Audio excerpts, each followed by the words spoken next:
ما كان محمد أبا أحد من رجالكم ولكن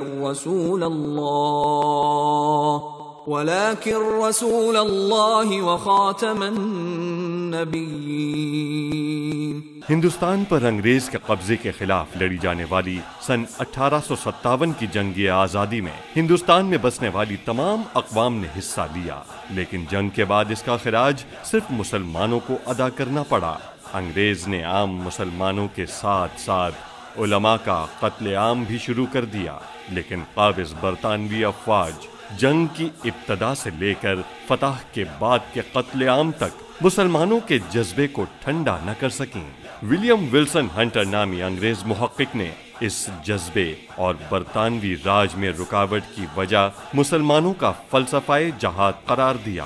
اس کے بعد اسلام کی نظریاتی اساس پر پے در پے حملے شروع ہو گئے اور اس کام کے لیے انتخاب کیا گیا سن 1839 کو قادیان میں پیدا ہونے والے ملعون غلام احمد قادیانی کا، جو ابتدا میں ایک مناظر کے طور پر سامنے آیا اور جہاد کا انکار کیا، بتدریج خود کو مجتہد، مہدی منتظر، مسیح موعود کہتا رہا اور پھر ایک دن نبوت کا دعویٰ کر دیا۔ معاذ اللہ۔ برطانوی راج کی ہر قسم کی سرپرستی میں مرزا غلام قادیانی نے اپنے نظریات و افکار کے لیے کام کیا اور پیسے کے بلبوتے پر خطرناک حد تک ان نظریات کو پھیلانے میں بھی کامیاب رہا۔ مرزا کو انگریز کی سرپرستی حاصل ہونے کے باوجود علماء نے صدائے حق بلند کیے رکھی۔ پیر سید مہر علی شاہ رحمت اللہ تعالی علیہ نے قادیانی کو شکست فاش دی۔ پاکستان بننے کے بعد قومی اسمبلی نے قرارداد مقاصد پاس کی، جس میں مسلمان کی تعریف واضح الفاظ میں کر دی گئی اور اس تعریف میں ختم نبوت پر ایمان بھی مسلمان ہونے کے لیے لازمی قرار دیا گیا۔ ظفر اللہ قادیانی سمیت تمام قادیانیوں کی مزاحمت کسی کام نہ آئی، مگر اس فتنے کا مستقل حل ابھی باقی تھا۔ معزز سامعین، اسی مستقل حل کے لیے سن 1953 میں آرام باغ کراچی سے باقاعدہ تحریک ختم نبوت کا آغاز ہوا، جس میں نوجوانوں کے جتھے گرفتاریاں دینے پہنچے۔ سن 1953 سے سن 1973 تک اس تحریک میں ہزاروں مجاہدین ختم نبوت نے اپنی جانوں کے نذرانے پیش کیے، ریاستی جبر و تشدد کو برداشت کیا، مگر سیدنا خاتم النبیین صلی اللہ علیہ وآلہ وسلم کی ختم نبوت کے علم کو تھامے رکھا۔ اس تحریک کے سب سے بڑے سرخیل علامہ امام شاہ احمد نورانی رحمت اللہ نے کینیا، نیروبی، موریشس، لاطینی امریکہ کے مختلف ممالک، سرینا، برٹش گیانا، ٹریٹیڈاڈ میں قادیانیوں سے مناظرے کیے۔ یہ مناظرے بند کمروں میں نہیں بلکہ مجمع عام میں ہوئے اور قادیانیوں کو مکمل شکست ہوئی۔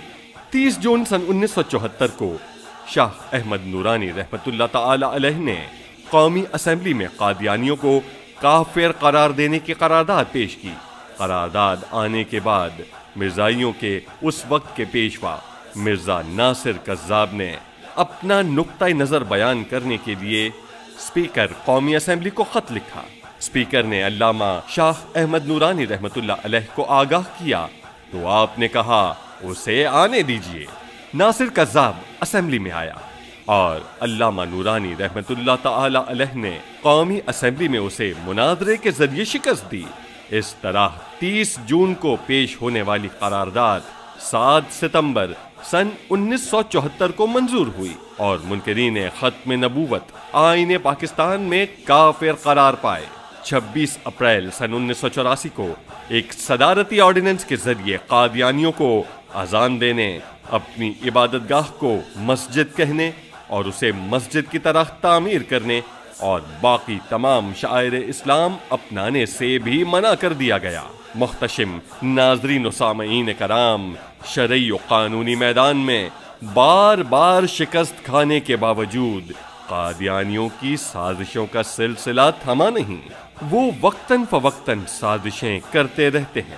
اس کی تازہ مثال کچھ ماہ قبل پچھلی حکومت میں ختم نبوت حلف نامے میں ہونے والی ایک سازشی ترمیم ہے، لیکن جب جب منکرین ختم نبوت نے سر اٹھایا تب صدیق اکبر رضی اللہ تعالی عنہ سے لے کر پیر مہر علی شاہ اور پیر مہر علی شاہ سے لے کر امام نورانی اور علامہ خادم حسین رضوی جیسے محافظین ختم نبوت بھی اپنے ساتھیوں کے ساتھ علمی، سیاسی، مزاحمتی میدان میں نظر آئے۔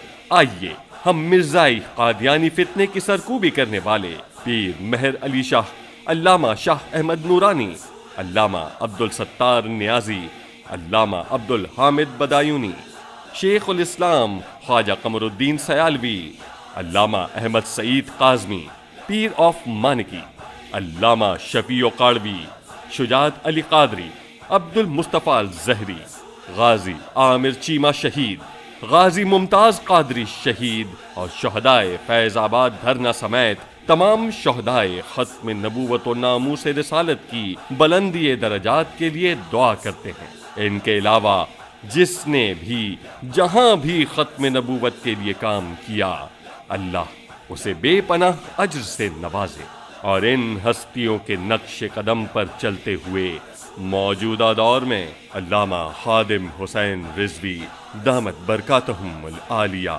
کے شانہ بشانہ تحریک لبیک یا رسول اللہ صلی اللہ علیہ وآلہ وسلم کے دست و بازو بن کر اس فتنے کی سرکوبی کے لیے دل و جان سے کام کرنے کا وعدہ کرتے ہیں۔